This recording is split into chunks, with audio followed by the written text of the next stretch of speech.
5 billion tons of matter vanishing into nothingness. Sounds like hyperbole, but that's the figure currently being recorded from interstellar object passing through our solar system. And if I told you that the entire process, the evaporation, the acceleration, the color shift follows no known natural physical model we've ever seen, what then? This isn't vague speculation. This is data. These are measurements. This is happening right now as we speak. Picture this for a second. An object coming from interstellar space, large enough to be detected from billions of miles away, swings close to the sun, endures radiative heating of up to 770 watts per square meter, and instead of melting away like a normal comet, it speeds up. It doesn't slow down under gravity, it doesn't collapse under the heat, but accelerates as if something inside is pushing it. That alone is strange enough, but it's only the first clue. From early observations, 3I/ATLAS emitted a strange blue light, a color uncommon in icy bodies made of ice. Normal comets glow white or pale yellow from dust-reflecting sunlight, but 3I/ATLAS glowed differently, the kind of light you'd expect from highly ionized matter at extreme energies, the kind you see near hot stars, not on a melting chunk of ice. Then came the second anomaly, non-gravitational acceleration. Orbital models show 3I/ATLAS's changing velocity in ways pure gravity can't explain. A natural object shouldn't do that, unless it's being pushed by the very material it's ejecting. But the amount of material we can see isn't nearly enough to cause such dramatic dynamical changes like this. And when you put it all on the table, weird color, off-the-charts acceleration, ejected mass far exceeding predictions, you start to feel this isn't just a comet melting. The real question becomes, is this actually a natural object? Or are we looking at a phenomenon science doesn't yet have a word for? What makes this situation even more striking is the context. This is only the third interstellar object humans have ever observed after Oumuamua and Borisov. The odds of 3 interstellar visitors appearing in less than a decade under normal probability are essentially zero. Yet here we are, and this time the third one is taking us into territory far beyond anything we expected. The data isn't exaggerating, it's just showing what's happening. And what's happening raises a question I want you to keep in mind. If this is natural, then the universe operates in a way wildly different from what we thought. And if it isn't natural, then what exactly are we looking at? This is where things get truly interesting. When we dig deeper into the 3I/ATLAS data, everything starts moving past anomalous and straight into territory where even an engineer used to seeing systems work has to ask something's wrong here. At the center of that strangeness are the jets, streams of material shooting out of the object on a scale and with an energy natural comets have never shown. According to the latest analyses, at least 7 distinct jets have been recorded. Not only are there many, but they're pointed in completely different directions. The most shocking one of them is firing toward the sun. With natural comets, that's like seeing water spray upward at the top of a waterfall. Solar radiation always pushes material away, so comet tails always point away from the sun. That's a rule every astronomer treats as foundational, but 3I/ATLAS breaks that rule. It's firing a jet against the strongest pressure source in the system, and doing so requires thrust far beyond natural sublimation.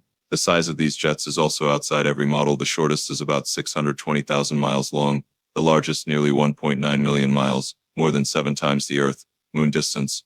And crucially, these are not imaging artifacts or noise. Multiple independent telescopes have confirmed these jets really exist, really stretch millions of miles, and remain stable throughout the observation period. When an object ejects material on this scale, conservation of momentum says it must recoil, accelerate, or change direction. And sure enough, 3I/ATLAS is accelerating in ways standard gravitational models can't account for. Astronomy calls this non-gravitational acceleration, but in engineering terms, it means something else is pushing the object, and that something is strong enough to beat both gravity and solar wind.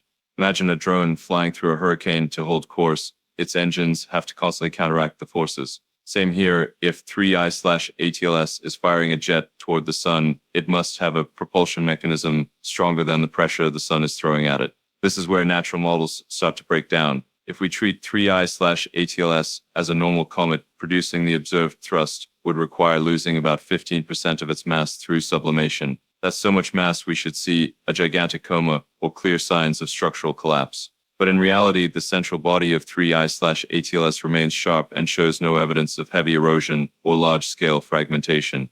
It's like watching a heavy truck accelerate hard while barely burning any fuel, meaning the initial assumption is wrong. And this is where an engineering perspective helps. When you want big thrust without burning tons of propellant, you increase the exhaust velocity. Rocket engines work exactly that way. Now apply that to 3I/ATLAS. If its jets are hundreds to thousands of times faster than natural outgassing, the actual mass needed to produce the observed acceleration drops accordingly. That makes the 15% mass loss story far less convincing because it only holds if the jets are slow. But measurements from multiple teams show jet velocities comparable to or even exceeding rocket engine exhaust. In other words, 3I/ATLS is achieving acceleration using mass far more efficiently than any natural comet. And that, quite interestingly, looks exactly like an optimized propulsion system. I'm not saying it's an engine. I'm not saying someone is flying it. I'm just saying if you strip the Comet label off the data and hand these parameters to a propulsion engineer, they will think artificial propulsion system long before they think random dirty snowball. I know this sounds insane. It's not easy to accept, especially when we're trained to believe everything has a natural explanation. But data has no obligation to make us comfortable. It only shows what's happening. And these million-mile-long jets are saying 3I/ATLS is not behaving like any natural object we've ever known. We've only seen the first layer of the mystery, and what lies beneath may be even harder to believe.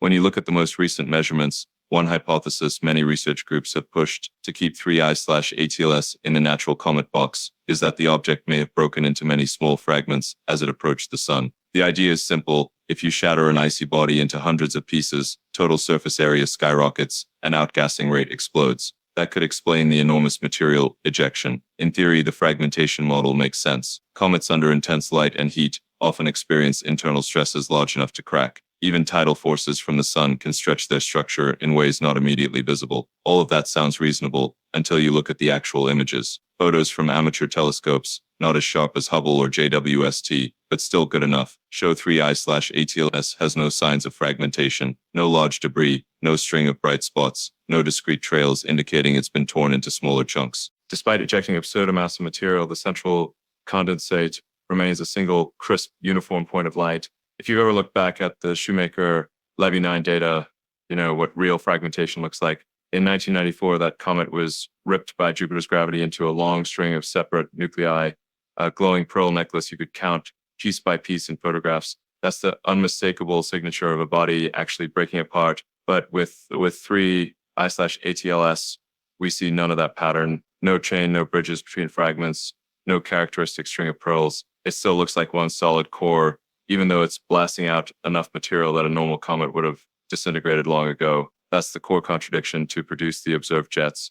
Natural models are forced to assume fragmentation, but every observation says it isn't fragmenting. If you think like an engineer the way I do, you spot the problem immediately when a system ejects material on this scale. Internal pressure rises and structural failure follows. A natural object would weaken, crack, and eventually destroy itself. But with 3I/ATLS, the opposite is happening. It's ejecting violently, yet maintaining astonishing stability. And here's where the most interesting question emerges. If it isn't breaking up but is still ejecting massive amounts of material, what exactly is holding its structure together? A normal icy core couldn't withstand that stress. Rising internal pressure, it cracks. Rising temperature weakens. Asymmetric outgassing, it tumbles or disintegrates. Yet 3I/ATLS shows completely different behavior. The central structure stays stable, doesn't tumble wildly, shows no obvious deformation, and has no signs of breaking apart. This has led many physicists to seriously consider the possibility of a non-natural stress distribution system, meaning a structure that handles loads in ways random cosmic bodies simply don't. Not proof of artificial construction,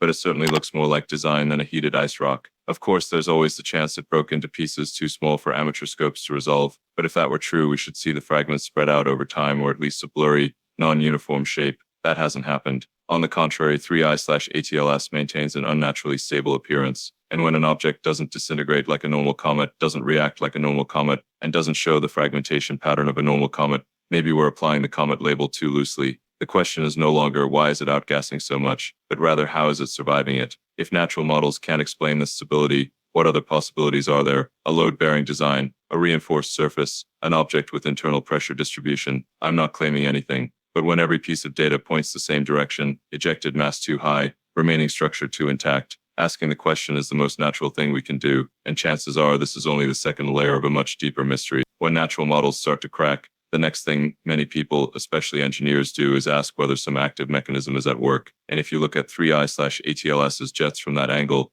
everything suddenly becomes frighteningly coherent. The first thing that baffled many teams was the jet's velocity. With natural sublimation, escaping material typically reaches only a few hundred feet per second. That's the thermodynamic limit for comets. But some current measurements suggest the jets from 3I/ATLS may reach velocities comparable to, or even exceeding, rocket engine exhaust. In other words, they're operating in the velocity range of propulsion technology, not the range of heated ice. And when a stream of material is ejected hundreds to thousands of times faster than natural sublimation, you're no longer talking about outgassing, you're talking propulsion, an actual engine.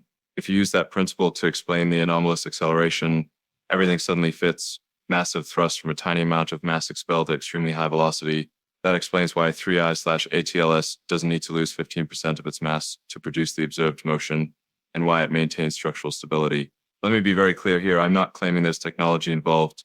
I'm only describing how an engineer looks at the behavior and sees striking similarities to a designed propulsion system. If you wanted high thrust without massive mass loss, what would you do? You'd choose high exhaust velocity. That's exactly what rockets do. And 3I/ATLS's jets are exhibiting that same behavior. It doesn't prove anything, but it shows the natural model is no longer the easy answer. Now, when people start talking propulsion, the most prominent hypothesis in the public astronomy community comes up is the Mothership idea, an interstellar craft passing through the solar system, possibly using a propulsion system we've never seen before. I know that sounds wildly controversial, but if you set prejudice aside and just look at the data, the question becomes simple. Does a natural comet behave like this? If the answer is not really, then the next question is what does? And that's where the most fascinating part comes in, especially when you consider the jet orientation, the way acceleration changes, and the structural stability. All of it falls within the behavioral range of an intelligent or semi-autonomous propulsion system, not because we see a ship, there's no ship in the images, but because the engineering logic is leading us to the bigger question. There's a sentence I have to say. If I were designing an interstellar craft, it wouldn't look much different from this. Not in shape, but in behavior, how it stays stable, how it maneuvers, how it ejects material with apparent purpose. Then, as if the story weren't strange enough, we get one more detail, a second object discovered by Gennady Borisov on November 2nd. This one has an orbital inclination of 110 degrees, nearly perpendicular to 3I/ATLS's path, and appeared exactly when 3I/ATLS was at perihelion, right when the jets were strongest. The two objects never came close. They were more than 300 million miles apart, so no direct interaction was possible. But what has many observers buzzing is the timing coincidence. Everyone knows the universe is chaotic, but sometimes timing coincidences are just too perfect to ignore. No one is saying the two objects are related. No one has evidence, but no one has a reason to completely rule out the possibility they share an origin either. When you have one anomalous interstellar object, then immediately afterward another with a highly unusual orbit shows up. Asking questions is perfectly normal. Some researchers have described the coordinated arrival hypothesis, that the two objects arrived at the same time for a reason we don't yet understand. It could be natural, or not. Everything is still open, and that's what I want you to feel clearly. We don't have enough data to conclude anything. I'm not saying 3I/ATLS is a craft, but I'm also not saying it definitely isn't. I'm only saying the natural explanations are getting weaker by the day, and propulsion-based models, controversial as they are, fit the data in a way that's hard to dismiss. What makes this story remarkable isn't what it is, but what it could be. Once you accept that the jets are behaving like a propulsion system, that the object isn't disintegrating despite extreme ejection, that second object appeared at the exact same time, and that natural models are being challenged, the mothership hypothesis stops sounding insane. It just becomes one of the possibilities we have to leave on the table. And sometimes when the universe hands us a puzzle this big, the most important thing isn't rushing to judgment, but not ruling anything out too soon. And just when everything is getting most exciting, another veil drops, not from space, but from us. The high-resolution images of 3I/ATLS taken by HiRISE, the most powerful camera currently orbiting Mars, were supposed to be released right as the object passed through the best viewing window. The data was captured, downlinked, and sitting in the system. Yet while the scientific community waited day after day to see whether 3I/ATLS was fragmenting, tumbling, or firing jets in bizarre directions, the announcement came, data release delayed due to government shutdown. It sounds bizarre, doesn't it? An extremely anomalous interstellar object is flying through the solar system. We have the clearest images ever taken by one of humanity's most advanced cameras, and we can't see them because of paperwork. If that feels a little absurd, trust me, you're not alone. Several scientists at the University of Arizona, the people who actually operate HiRISE, confirmed the data is ready, but they're waiting for official NASA approval before release. And that approval process got frozen right when 3I/ATLS was most controversial. I usually don't like wading into bureaucracy, but sometimes you have to call it like it is. Paperwork should not stand in the way of science, not because of some conspiracy, but because bureaucratic systems simply aren't built to handle situations that demand speed and transparency. The ironic part is that it feels exactly like a movie scene where critical data is withheld at the precise moment the world needs answers. I'm not saying anyone is deliberately hiding anything, but the timing of this coincidence is terrible. When an interstellar object is behaving like a propulsion system, when data from hundreds of telescopes worldwide is already contentious, and when the global scientific community is arguing over every measurement, having one of the best observation tools suddenly on hold because of a shutdown feels like someone placed a fog wall between us and the truth. This doesn't prove anything is being hidden, but it certainly doesn't help reduce suspicion. And you can feel it on every science forum. People, why the delay? What are they holding back? Why now of all times? Those questions don't arise when everything flows smoothly. Nobody wants to hide data, at least I hope not. But sometimes bureaucracy accidentally creates the same effect as concealment, an information vacuum. And in a story like 3I/ATLS, that vacuum is where imagination explodes. I'm not saying NASA knows something extraordinary, but I will say this: when you have a strange object, inexplicable behavior, million-mile jets, a second object appearing at the same time, and high-resolution imagery delayed, no one can blame the public for asking questions. We don't need drama, we need transparency. And right now, transparency matters more than ever. And then we reach the most critical phase, the one every measurement, every debate, every hypothesis has been building toward the moment 3I/ATLS exits the solar exclusion zone, also known as the sun-forbidden region. This is the area where sunlight is so intense that any Earth-based telescope pointing there risks burning its sensors, or at least losing all resolution. For weeks, 3I/ATLAS has been essentially invisible to most of humanity's observation systems. It was inside the 30-degree angle from the sun, too dangerous for any instrument to look directly. It felt like trying to follow something vitally important while our own star was blinding us. But now everything is changing. According to predictions, 3I/ATLAS is slowly drifting out of the forbidden zone. And once it crosses that boundary, in the coming days, more than 300 telescopes worldwide, amateur to professional, ground-based to orbital, will all point at it simultaneously.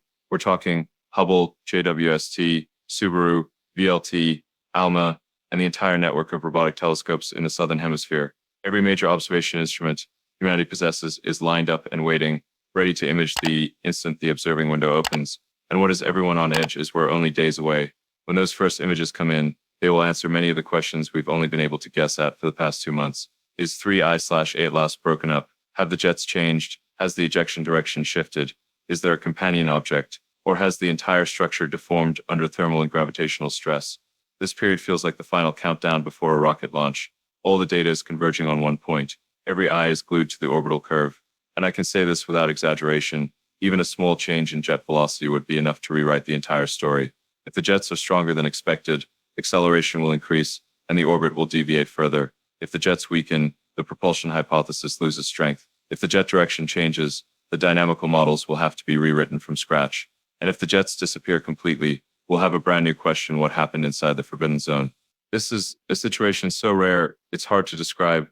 We have a strange interstellar object behaving contrary to every natural model. It just passed perihelion, the most dangerous phase, and is about to reemerge right when it makes its closest approach to Earth on December 19th. In other words, we're standing at the one golden window to observe it at highest resolution, clearest orbit, and most accurate data. Miss this moment, and we may never see the object again under such favorable distance and geometry. And when you look at the full picture, super long jets, anomalous velocity, rock-solid structure, a second object appearing at the same time, delayed high-rise images, everything is converging on this exact moment. That's why the scientific community is wound tight as a spring, not out of fear, but because the truth is approaching hour by hour. This story might end with a perfectly reasonable natural explanation. All the anomalies might vanish once the data gets clearer, but it's also possible that when the observing window opens, we'll see something that forces humanity to rethink how we understand the universe. And that possibility is what makes these countdown days indescribably special. We're standing at the decisive moment where every pixel, every spectrum line, every tiny change in motion could redefine the entire 3I/ATLAS story. Just a few days left. Then the truth, whatever it is, will be unavoidable. And right as we're counting down to the most critical observation moment, a new layer of information floods in, as if trying to push the 3I/ATLAS debate to a completely different level, from radio data to spectroscopic chemistry. Among them, the first thing that caught attention was the signal recorded by South Africa's Meerkat telescope. 2 hydroxyl absorption lines appeared in the radio band exactly as it swept across the 3I/ATLAS observing region. To be clear, hydroxyl is not evidence of extraterrestrial intelligence, and it's not a signal in the sense many people imagine. It's a common byproduct when water is broken apart by sunlight. But what was surprising was that the timing of these two absorption lines coincided precisely with the moment 3I/ATLS's length gust was strongest. So what is it, a natural signal or a physical effect from the object's structure? Here I have to stay neutral. I'm not saying it's a signal, but it's definitely something we should keep watching. My gut only recorded the data, interpreting it is up to us. And when you place this data alongside the JWST spectroscopic observations, the picture becomes even stranger. On August 6th, JWST detected geophytes, Colorado, and water vapor in the envelope surrounding 3I/ATLS. That sounds normal, right? These are the most common molecules in the universe. But here's the big problem. The presence of those ordinary chemicals tells us nothing definitive about the object's true nature. They only reveal what's on the surface, not what's inside the structure. With a natural comet, those molecules are locked in the nucleus and escape when it nears the sun. But if you're looking at an object with an artificial shell or coating, you could see exactly the same molecules. They don't distinguish natural from non-natural. Many people look at that chemistry and instantly conclude, oh, so it's just a comet. But that's an oversimplification. Because if 3I/ATLS really were a comet, we should see clear signs of weakening after ejecting billions of tons of material. Yet what we're actually seeing is the opposite. The central structure remains stable, bright, and shows no dimming or degradation the way a natural icy nucleus would. So the real question is, if surface chemistry can come from either natural or non-natural sources, what actually distinguishes them? The answer lies in the behavior, the anomalously powerful jets, the non-gravitational acceleration, the core stability, and now the radio signal coinciding with peak ejection. Try putting it all together in one big picture. An interstellar object flies into our system, blasts out million-mile-long jets at rocket engine velocities, maintains structural integrity despite being heated at perihelion, shows a spectrum of familiar molecules, and produces hydroxyl features exactly when outgassing is strongest. If you're someone who loves data, this starts to look like a chain of events that's too convenient to be pure coincidence. Of course, each piece individually can be explained naturally. Hydroxyl can come from water. CO5s, every comet has it. Structural stability, maybe a big core, or it just hasn't cracked yet. But when every anomaly, chemical, dynamical, thermal, radio, stacks on top of one another in the same narrow time window, you can't just wave it all away with a single excuse. And this is where the big question really emerges. Why does an object that's been violently heated, subjected to strong gravity, and is ejecting material under enormous pressure remain more structurally stable than any familiar comet? A normal icy nucleus would crack, tumble, swell, or at the very least blur over time. But no 3I/ATLS stays sharp and bright like a solid monolithic core. That doesn't prove it's artificially designed. But it does shatter the assumption that this behavior is something natural objects routinely do. When you have an interstellar object showing half natural, half non-natural signs, no one is asking you to jump to conclusions, but you are required to ask questions. Because every leap forward in science starts with a moment exactly like this, when the data starts piling up, and suddenly we realize we might not understand the universe as deeply as we thought. And when all those layers of data converge, million-mile jets, non-gravitational acceleration, anomalously stable core, hydroxyl features timed with peak ejection, CO thus, CO scare, CO spectrum, that doesn't reveal origin, a second object appearing exactly at 3I/ATLS perihelion, delayed Hera's images, the picture begins to present two clear possibilities. One, we're dealing with an extremely weird comet, the kind that breaks every existing model, yet somehow still belongs to nature, an exception of exceptions, a chunk of ice from a distant star system that behaves so strangely we have to rewrite the textbooks. Two, this is an engineered structure, an object created by some intelligence, not necessarily crewed or piloted, but at least built with purpose, with low distribution mechanisms, propulsion, and the ability to withstand extreme conditions that ice simply cannot. And I want to be crystal clear. I'm not giving you the answer. I'm not saying it's a craft. I'm also not saying it definitely isn't.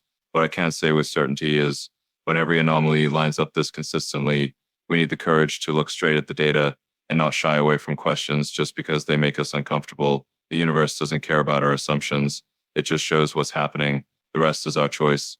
Either force everything into old boxes or keep an open mind and allow the universe to be bigger than we ever imagined. What excites me about 3I/ATLS isn't that it might be a ship, but that it forces us out of our comfort zone. When an interstellar object passes through our system and behaves in ways that make every model pause and reconsider, this stops being ordinary science. It becomes a story about how we respond to the unknown. Maybe December 19th will give us a perfectly natural explanation. Maybe every anomaly will melt away once the high-resolution images arrive. But it's also possible, and I say this with full respect for science, that we'll have to face the reality that the universe is more complex than what we've built in our labs. And if that happens, it won't be frightening. It will be exhilarating. because every time we confront a mystery this big, humanity takes another step forward. One thing I'm certain of, when the data comes in, we have to have the courage to look at it squarely without dodging or twisting it to fit what we want to believe. That's how science moves forward, and that's how we discover the universe. If 3i/ATLS is just a weird comet,